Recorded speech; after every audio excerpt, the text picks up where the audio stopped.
What is going on, everybody? Welcome back to College Football Talk with Peter Burtonette. In this video, I'm going to be talking about the Week 11 action. It wasn't the most jam-packed weekend of college football, but there were several important games, a really big result out of the Big 12, and then some opportunities to survive some games for a couple of Big 10 teams. But before I go into diving through the Week 11 action, if you're going to enjoy this video, please feel free to leave a like, consider subscribing to the channel, and turn on those post notifications so you're always up to date whenever I upload. Getting things started, my first major takeaway from Week 11 is Texas Tech has a dangerous defense when they're on. They smothered BYU in a 29-7 victory in Lubbock on Saturday. Jacob Rodriguez kind of cemented himself as maybe the Butkus Award favorite with the performance that he had. You know, you look at some other guys across college football, Arvell Reese at Ohio State's another name that stands out, but the performance that Rodriguez had, I think, puts him as the front runner to win that award, which goes to the nation's best linebacker. He had 14 tackles, 1 tackle for loss, a fumble recovery, and a key interception late in the first half to prevent BYU from getting back into the game. Kind of made an incredible effort on that play, reached up one-handed, kind of batted it down, then caught it with both hands and returned for a few yards. Texas Tech would get a field goal and go into halftime up 19-0. Baron Morton and Cameron Dickey were a really good quarterback-running back combination in this game. They combined for 340 total yards. Morton threw for 219, and then Dickey ran for 121 yards, and I think they had 3 total touchdowns. The road ahead for the Red Raiders, it looks like with this game, with this result, they are almost a lock for the Big 12 championship game. They're going to be home against UCF, then they have a bye week, and then they're at West Virginia. Both of those games are only trap games, I guess. I don't see them matching up in any sort of troubling way against either of those teams. So Texas Tech, I think with this win, pretty much seals their spot in Dallas for the Big 12 championship game. Then for BYU, it's a little bit of a tougher road, and they basically have what I think is a play-in for that second spot in the Big 12 championship. They're home against TCU this week, then they're also home against Central Florida to round out the regular season. But their key game is going to come on November 22nd at Cincinnati. The Bearcats also have one loss in conference. I believe it was to Utah a couple weeks ago. Utes really kind of dominated the Bearcats in that one. But for Cincinnati, their other 2 games are going to be home against Arizona, and then they're at TCU in the regular season finale. And speaking of those Horned Frogs, they kind of threw away any sort of chance to be in the discussion for making the Big 12 championship, because the fact that they played both BYU and Cincinnati would have given them the chance to, if they finish with 2 losses, finish ahead of both of those teams on tiebreaker. But they ended up losing to an Iowa State team that snapped out of a 4-game losing streak. A 20-17 score was the final there. I think that one was in Fort Worth. Then shifting gears over to the Big Ten, the number 2 and the number 3 teams in the conference survived. They hold on. Indiana's Omar Cooper made probably the best catch this season, one of the best catches that we've seen in recent college football history, and maybe there's a little bit of recency bias here, but that might have been one of the best catches that I have ever seen in 20 years of watching the sport, and it might be one of the best catches that we've ever seen. He had the catch of the season there. The Hoosiers win 27-24. Really good defensive effort by Penn State. That was the Penn State defense that we kind of expected to see this season. They had 3 sacks, 8 tackles for loss, 4 pass deflections, and an interception. Nick Singleton did a really good job on the ground as well. But defensively, Indiana did what they had to do. They made the key plays when they needed them. Aiden Fisher had a big game coming back from injury. He had 9 tackles, an interception, and a fumble recovery. If it wasn't for just how good Jacob Rodriguez was playing at Texas Tech, I think he would be in the discussion for the Butkus Award. I don't know if he plays traditionally as a linebacker, but Aiden Fisher, a big impact player here. It wasn't the prettiest day for Fernando Mendoza and the IU offense, but they did make the most incredible play of the day with that go-ahead touchdown late. So Indiana survives. And then Oregon as well. Oregon survives a trip to Kinnick Stadium with Atticus Sappington's game-winning field goal with 3 seconds left in Iowa City to win 18-16 over the Hawkeyes. Dante Moore certainly didn't have his best game. He was 13 for 21 for 112 yards and an interception. Now, the conditions were not ideal, but still not his best game. However, he did have an absolute dime of a throw to Malik Benson to pick up 24 yards that helped the Ducks get into position for that game-winning field goal. It wasn't not the prettiest performance, but the Ducks are holding on to kind of that number 3 spot in the Big Ten. And also, this is a win over a team that was 6-2, the Iowa Hawkeyes, and it's on the road. I think this is a solid win for the Ducks. There's been some questions about what their resume looks like. It's also a ranked win because the committee had the Hawkeyes at number 20. Now, the Big Ten lost a little bit of their kind of allure that the committee at least saw, especially because Washington goes and loses at Wisconsin.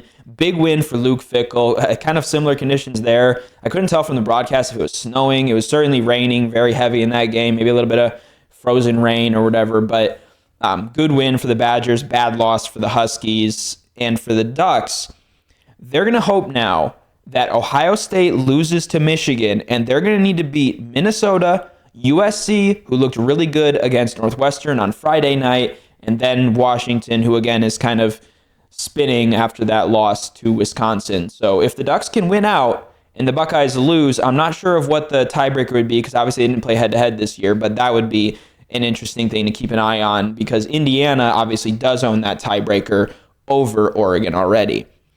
Another big thing this week, the ACC was thrown into absolute chaos. I don't remember who it was on the broadcast. It might have been Sean McDonough in the LSU Alabama game or one of those other games. The broadcaster said, I think it was McDonough, does anybody want to win the ACC? Because both Virginia and Louisville lost.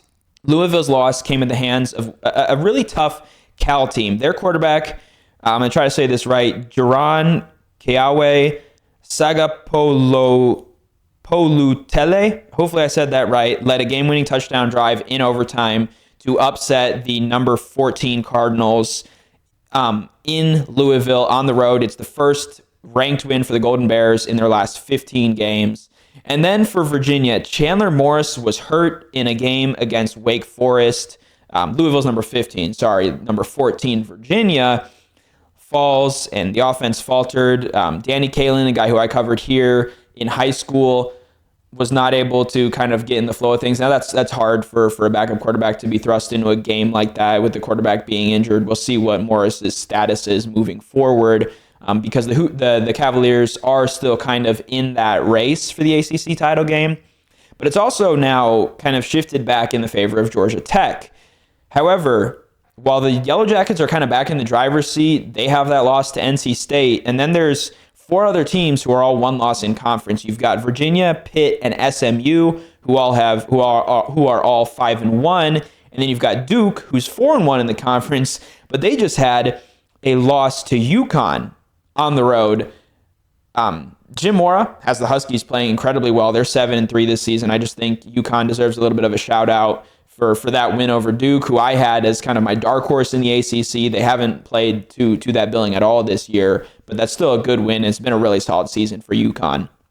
Also, a couple more games to go over. Texas A&M was pretty dominant in a 38-17 win over number 22 Missouri in Columbia, Missouri. Good win for the Aggies. To me, they look, I think, like the number 2 team. I'll get into my top 10 at the end of this video. Alabama defensively played really well. Not their best offensive performance, but they get a 20-9 win over LSU at home.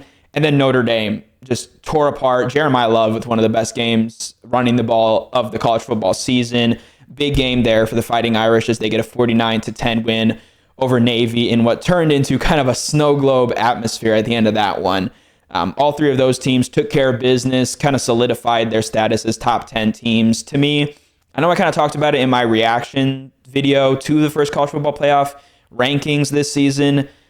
I know they're ahead of Miami, and those 2 teams have the same record, and they're 8 spots ahead of the Hurricanes. But if you're looking at which one of those teams is better right now, it's hard to overlook the way that Notre Dame is playing. So while I think, should they be ahead of Miami? Maybe not, but Miami has gone one direction, and Notre Dame is going the opposite right now. So I think the committee probably got that one right looking at it now, especially the way Notre Dame took apart what's a pretty good Navy team. They haven't quite played up to expectations, the midshipmen, but they're still a really good team. Also in the SEC, Vanderbilt survived in overtime, kind of just an example of both an exciting SEC game and how any given week anything can happen. Obviously, the Tigers playing with an interim head coach after Hugh Freeze was fired. They played with an inspired performance, but the Commodores win. That keeps them in college football playoff contention. They're going to have that huge one against Tennessee to wrap up the regular season, but Vanderbilt survives and gets one step closer to potentially getting into the field, though they will need some help in front of them. Also, in the American Group of Six, watch Tulane, led by Jake Retzlaff, who had 332 passing yards and 3 touchdowns in a 38-32 win over Memphis. I got that one wrong. I did say Brendan Lewis would play a good game, and he did. He threw for over 300 yards, but the Tigers quarterback also threw a late interception, and then Memphis also turned the ball over on downs on their last 2 drives in that game. They had a chance. They were down 38-25. They go down and score. They get a stop, and then they throw an interception, I think, on the second play of the drive after that in this Friday night game. And then again, they get a stop the mean green, or the green wave, and get the ball back. And then I think like 8 plays, something like that. They got a little bit down the field, but they weren't able to get all the way down into the end zone, turn the ball over on downs, and end up losing. So the Group of Six picture kind of changes every week. One team that's kind of chugging along and is getting the national respect now by the media is James Madison. They came in at number 24. I think they beat Marshall on the road this past week. Good win there. Not an easy place to go in there. I think Huntington, West Virginia. So a good win for the Dukes. They're 8-1. They were just ahead of South Florida. And speaking of South Florida, with the Group of Six picture kind of way up in the air, they've been kind of that consistent team that's been there. I know they have a couple of losses, one of them being to Miami. They've got a big one at Navy this week. That is a matchup that could decide one of the representatives in the American Conference Championship game.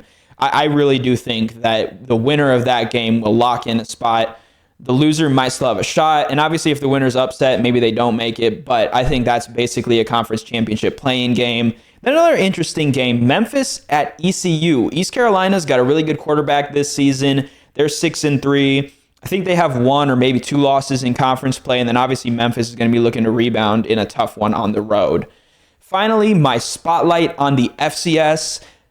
It was kind of a case of surviving. A couple of top 5 teams had to survive. North Dakota State survived a late North Dakota drive to win 15-10. Hold on there. Montana survived Eastern Washington for a 29-24 win. A team that did not survive, and it's a tough road these last few weeks for South Dakota State. They were down, I think, to their 3rd string quarterback, and they lose to their in-state rivals, South Dakota, 24-17. Really good win for the Yotes there. Also, an important game in the Southland Conference. Lamar takes a hold of that conference, inches closer to getting that automatic bid into the FCS playoffs with a good win over Southeast Louisiana. Both teams were 7-2 going into the game, so a big win for Lamar, 14-12. Finally, quickly going through my top 10. It didn't change too much. There is one team that fell out. I don't think I've done this for a couple weeks, but Ohio State at number 1. Like I mentioned earlier, Texas A&M at 2. I think the Aggies are deserving of being in that top spot because they have some quality wins, including that one against Mizzou. Indiana down to number 3. When I do these rankings, I like to look at it a lot kind of on what has happened most recently. Texas A&M looked really good on the road. Indiana, not so much. Both teams won, but I'm giving the edge to A&M here. Alabama at number 4. Georgia at 5. Texas Tech at number 6. If they didn't have that blemish against Arizona State, obviously they would be undefeated, and I would probably have them pretty close with Indiana. I'd probably have them at 4, but they would be really close up there. I've got Oregon at 7. I know that win over Iowa doesn't look impressive on paper, but that's a tough place to play. Iowa's got probably one of the top defenses in college football like they do every year. So that's a good win for the Ducks. I got Ole Miss at 8. They're going to kind of go under the radar here. I think as long as they win out, they should earn a home game in that first round of the playoffs, which would be a really cool environment in Oxford. And then I've got Notre Dame at number 9 and Texas at 10. I think first team out would be either BYU or Oklahoma, kind of splitting hairs there. Maybe go with BYU because they have the 1 loss. But either way, it's really going to be who is in that top 10. because the ACC, unless Georgia Tech goes and beats Georgia and wins the ACC championship game, the ACC conference is going to be a bid stealer. And then obviously you've also got that group of 6 playoff spot. So it's going to come down, I think, for those at-large places into who are the other 8 teams, or I guess the other 7 teams in the top 10. Assuming Texas Tech takes care of business in the Big 12, of course. And then obviously that either Ohio State or Indiana wins the Big 10, and that Texas A&M, Alabama, or maybe even Georgia wins the SEC. So you're going to have a team from the Big 10, a team from the SEC locked in, probably going to have a Big 12 team, and then you're going to have 7 other spots for those at-large positions. Because again, you're going to have the ACC champion who's going to be a bid stealer, and you're going to have the highest ranked group of 6 team. So that's kind of something to keep an eye on in this final less than a month now of the college football season, or I guess just about a month, including the conference championship games. But let me know in the comments below what you thought of week 11 of college football, what your top 10 looks like, and what you think are kind of the key things to watch as we get into this final stretch. But that's all for this episode of College Football Talk. I'm your host, Peter Burnett, signing out. Peace.